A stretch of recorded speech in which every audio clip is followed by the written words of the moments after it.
ఒక్కళ్ళే రండి అని కూడా మీరు చెప్పచ్చు. అంత అలౌ చేయనట్టు ఉద్యమం వస్తుంది. అలౌ చేయనట్టు ఇప్పుడు దీంట్లో పోగవుతారు, అది వెళ్తారు. లేకపోతే ఇష్యూ లేదు, ఇంతవరకు లేదు. ఇప్పుడు మీరు నన్ను అలౌ చేయలేదు అనుకోండి, ఇష్యూ తయారవుతుంది. ప్రాబ్లం నాకు తెలుసండి, అందుకే నేను ఒక్కడనే సార్. ఇప్పుడు అదే కరెక్ట్ నేను చెప్పాను. అందుకే నేను కూడా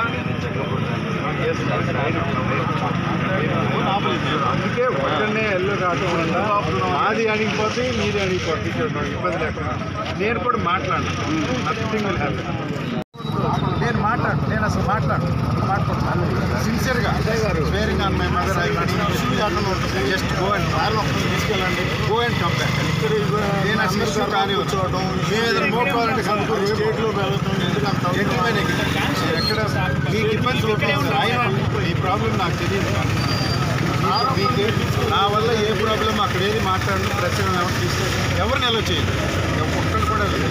నాతో పాటు అవుతాం, ఒక్కడికి వస్తే ప్రాణం, లేకపోతే మళ్ళీ మీరు అటు ఇటు తీసుకెళ్ళి మోసం. ఇది రాంగ్ మెసేజ్. వాళ్ళని కాపాడుకోవాలి, తప్పలేదుగా. నేను కోఆపరేట్ చేయడానికి సిద్ధంగా ఉన్నాను. I don't want to make political.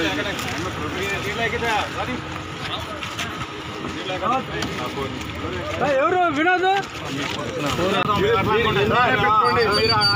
ఒక్కరిని అలౌ చేయమని మాట్లాడమాకండి. మీరు 10 మంది పోలీసులు అలౌ చేయండి. మీరు అర్థం చేసుకోండి. ఏమి అలౌ చేయాలంటే తప్పండి.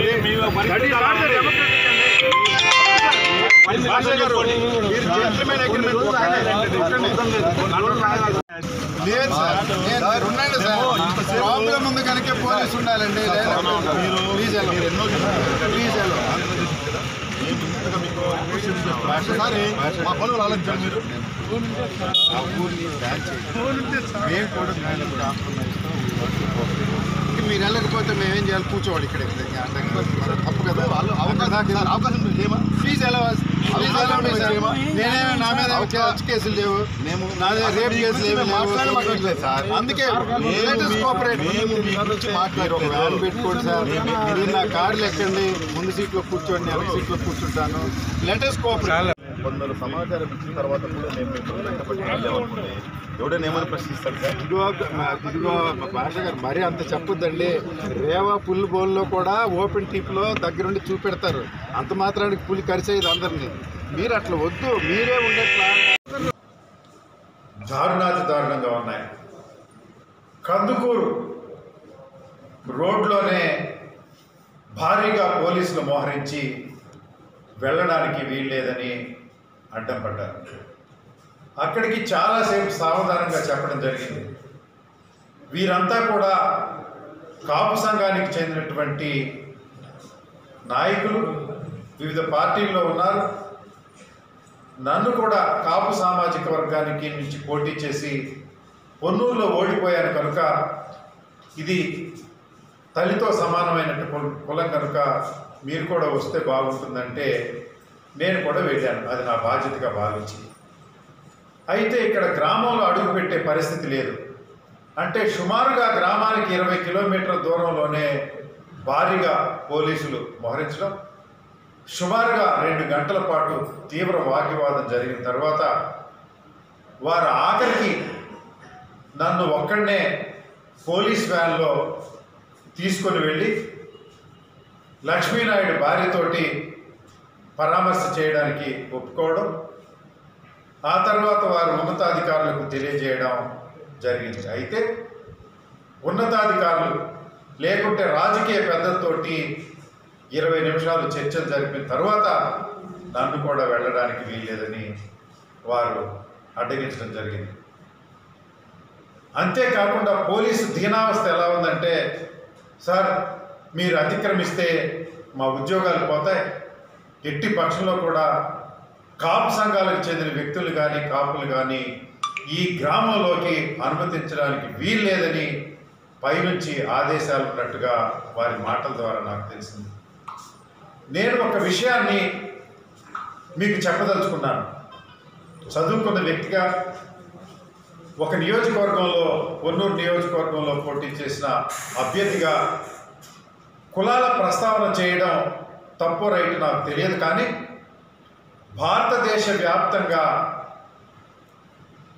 ఒక్కొక్క తెగ అస్తిత్వం కోసం కులాలు మతాల పేరుతోటి రాజ్యాంగబద్ధంగానే వేరు చేసి వారికి ప్రత్యేకమైనటువంటి రాయితీలు గుర్తింపులు అస్తిత్వం ఇవ్వడం జరుగుతున్నటువంటి విషయం కొత్త కాదు. కానీ ఈరోజు కుల వివక్షతోటి లేకుంటే లక్ష్మీనాయుడు భార్యని సెక్స్ పరంగా హింసించాలనేటువంటి కోరికతోటి ఈరోజు హరిశ్చంద్ర ప్రసాద్, కాకర్ల హరిశ్చంద్ర ప్రసాద్ అతి దారుణంగా అంతకుముందు జరిగినటువంటి అతని కోరికలు తీరని దశలో ముగ్గురిని వారి కుటుంబాన్ని కూడా కారులో ఎక్కించుకొని బైక్ మీద వెళుతున్న ముగ్గురు అన్నదమ్ముల్ని చిత్రహింసలు అంటే నడి రోడ్డు మీద కుప్పలు నూర్చేటప్పుడు లారీల కింద గట్టి పడేసినట్టుగా పడేసి ఈ వ్యక్తుల్ని తీవ్రంగా తొక్కించి హతమార్చడం జరిగింది. ఇది సభ్య సమాజం హర్షించదగ్గ విషయం కాదు. ఈ విషయాన్ని మానవీయ కోణంలో ప్రతి వ్యక్తి, ప్రతి కులం, ప్రతి మతం, ప్రతి పార్టీ కూడా ఖండించాల్సినటువంటి సంఘటన. అయితే ఇది కాపు కులంలో పుట్టినటువంటి వ్యక్తి కనుక కాపు సంఘాలు భుజాన వేసుకోవడం, తమ అస్తిత్వాన్ని కాపాడుకోవటం, తన కులాభివృద్ధిలో జరుగుతున్నటువంటి సంఘటనల్ని బెదిరించడం ఇది సహజంగా వారికి ఉన్నటువంటి హక్కులు. దాన్ని ఈరోజు ప్రభుత్వం కాలరాసి పార్టీకి చెందినటువంటి అంటే కాపు కులానికి వంగవీటి మోహన్ రంగాతోటి ఈ రాష్ట్రంలో గుర్తింపు వచ్చింది. అంతకుముందు ఇది ఒక కులం ఉందని రాజకీయంగా పెద్ద ప్రాధాన్యత లేని కులంగా ఉండేది. అలాంటి ఈ కులానికి వంగవీటి మోహన్ రంగా విజయవాడలో చేసినటువంటి సంఘ విద్రోహ శక్తులకు వ్యతిరేకంగా పోరాటం చేయడం, కాంగ్రెస్ పార్టీ అప్పుడు రాజశేఖర రెడ్డి గారు వారిని గుర్తించి కాంగ్రెస్ పార్టీ నుంచి మొట్టమొదటిగా కార్పొరేటర్ టికెట్, ఆ తర్వాత శాసనసభ్యత్వం ఇవ్వడం కాంగ్రెస్ పార్టీ, తెలుగుదేశానికి వ్యతిరేకంగా పోరాటం చేసి వారు ఎన్నికల్లో శాసనసభ్యులుగా ఎన్నికైనటువంటి విషయం మనందరికీ తెలిసిందే. అయినప్పటికీ తెలుగుదేశం ప్రభుత్వం కులాహంకారంతో వారిని ఎన్టీ రామారావు ముఖ్యమంత్రిగా ఉన్నప్పుడు, కోడెల శివప్రసాద్ హోంమంత్రిగా ఉన్నప్పుడు నడి రోడ్డు మీద గాంధేయ మార్గంలో ఉన్నటువంటి వంగవీటి మోహన్ రంగాను దారుణంగా హతమార్చిన విషయం మనందరికీ తెలుసు. ఆ స్ఫూర్తితోనే కాపు కులం నుంచి ముద్రగడ పద్మనాభం నాయకులుగా వెలుగొందారు. అలాంటి ముద్రగడ పద్మనాభాన్ని కూడా 2014 నుంచి 19 వరకు అధికారంలో ఉన్నటువంటి తెలుగుదేశం ప్రభుత్వం దొంగ కేసులతోటి, రైలు దహనం కేసుతోటి హింసించే సంఘటనలో దాసరి నారాయణరావు గారు, చిరంజీవి గారు హైదరాబాద్లో హోటల్ హయ్యత్లో సమావేశం ఏర్పాటు చేసి ప్రభుత్వాన్ని హెచ్చరిక జారీ చేయడం జరిగింది. అంతటితో ఆ దుశ్చర్యలకు అప్పటి ప్రభుత్వం కొంతవరకు తగ్గినట్టుగా కనిపించింది. మరలా ఇప్పుడు తెలుగుదేశం ప్రభుత్వం అధికారంలోకి రావడానికి ప్రధానమైనటువంటి కారణం రాష్ట్రంలో ఉన్నటువంటి కాపులని అందరూ కాపులు భావిస్తూ ఉన్నారు.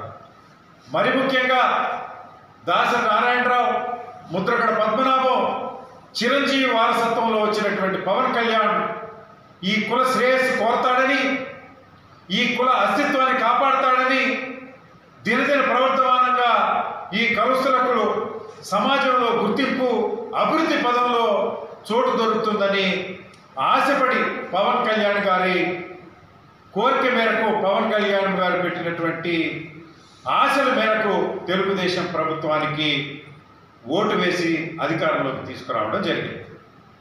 నేను ఒకే విషయాన్ని వారిని అడగాలనుకుంటున్నా. ఇన్ని కాపు సంఘాలు ఘోషిస్తూ ఉన్నాయి, కొన్ని పార్టీలు కూడా మాట్లాడుతూ ఉన్నాయి, మీరు ఎందుకు మాట్లాడటం లేదు? లక్ష్మీనాయుడు కాపు కులానికి చెందినటువంటి వ్యక్తి. మీ స్ఫూర్తితోటి ఆ కుటుంబం మొత్తం కూడా తెలుగుదేశం పార్టీకి మొన్న ఓటు వేసింది. మీరు తద్వారా రాష్ట్రంలో తెలుగుదేశం ప్రభుత్వాన్ని, కూటమి ప్రభుత్వాన్ని నెలకొల్పారు. మీరు ఉప ముఖ్యమంత్రిగా ఈ అధికారంలో పాలు పంచుకున్నారు. మీ కోరికలు కాపుల ఆశ మేరకు కాదు, పవన్ కళ్యాణ్ ఆశ మేరకు నెరవేరాయి. ఇంతటితో పబ్బం గడిచిపోయిందని మీరు అనుకుంటా ఉన్నారా? ఈ కులాన్ని ఇంతటితో వదిలేయాలని మీరు అనుకుంటా ఉన్నారా? ఎందుకు మీరు మాట్లాడడం లేదు? నేననేది సమాజంలో ఎక్కడ ఏం జరిగినప్పటికీ కులంతో సంబంధం లేకుండా కూడా ప్రభుత్వంలో ఉన్నటువంటి డిప్యూటీ ముఖ్యమంత్రిగా మీరు స్పందించాల్సినటువంటి అవసరం ఉంది. ఆ కుటుంబానికి ప్రాణాన్ని తిరిగి తీసుకు రాలేరేమో కానీ 1 కోటి రూపాయలు పెద్ద మనసు చేసుకుని ప్రభుత్వం నుంచి ఇప్పించే వెసులుబాటు మీకుంది. ఒక్కసారి దారకానిపాడికి వచ్చి అక్కడ విధమైనటువంటి లక్ష్మీనాయుడు భార్యని పరామర్శ చేస్తే మిమ్మల్ని కాపుకులం హర్షించేదేమో, మీ బాధ్యత మీరు నిర్వహించారని ఆనందపడేదేమో. ఎందుకు చేయలేకపోతూ ఉన్నారు?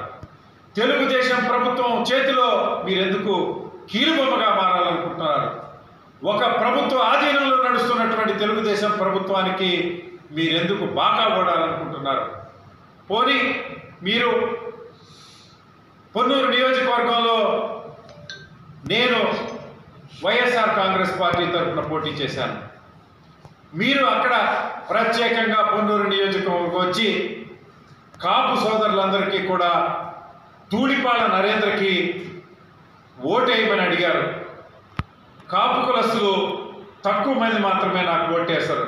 అయినా నాకు ఎంతో ఎంతో బాధ ఉండొచ్చు, కానీ కాపు కులస్తులందరూ ఆనందపడ్డారు. ఎందుకంటే ధూళిపాళ నరేంద్ర శాసనసభ్యుడు అవడం ద్వారా ఈ తెలుగుదేశం ప్రభుత్వం వచ్చి మీరు డిప్యూటీ ముఖ్యమంత్రిగా అయ్యారని. మరి మీరొక్కరే ఈ పదవితో ఆనందపడాలనుకుంటున్నారా? ఈ కుల శ్రేయస్సుని లేకుంటే మీకు మద్దతుగా నిలిచినటువంటి ప్రజానీకం దారుణంగా నడి రోడ్డు మీద కుక్కల్లాగా తెలుగుదేశం కులాధికారంతో జాడ్యంతో చేస్తున్నటువంటి ఈ హత్యలను మీరెందుకు ఖండించడం లేదని మిమ్మల్ని నేను ప్రశ్నిస్తూ ఉన్నా. ఇలాంటి సంఘటనలు అంటే ఈ తెలుగుదేశం ప్రభుత్వం కూటమి అధికారంలోకి వచ్చిన తర్వాత నిన్న కాక మొన్న చిరంజీవి గారి మీద బాలకృష్ణ చేసినటువంటి దుశ్చర్య లేకుంటే ఆ వాక్కులు మరి సభ్య సమాజం హర్షించదగ్గది కాదు, కాపుకులు మరి ముఖ్యంగా హర్షించదగ్గది కాదు. అప్పటి కూడా మీ సోదరులిద్దరూ, ఒకరు డిప్యూటీ ముఖ్యమంత్రి, మరొకరు శాసనమండలి సభ్యులు ప్రతిస్పందించలేదు.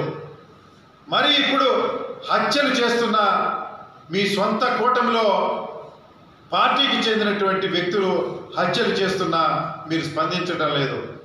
ఇది నేను చెప్పాలనుకునేది ఏంటంటే రాజకీయపరమైనటువంటి రంగు పులిమే కన్నా దీన్ని కాపుకులం అస్తిత్వాన్ని కాపాడాల్సినటువంటి అవసరం మీ మీద ఉంది. ఎందుకంటే మీ మాటలు నమ్మి కాపుకులం అంతా తెలుగుదేశం పార్టీకి, జనసేనకు, కూటమి ప్రభుత్వానికి ఏర్పడడానికి తోడ్పడ్డారు. వారే లేకపోతే ఈ రోజున కూటమి ప్రభుత్వం అధికారంలోకి లేదు.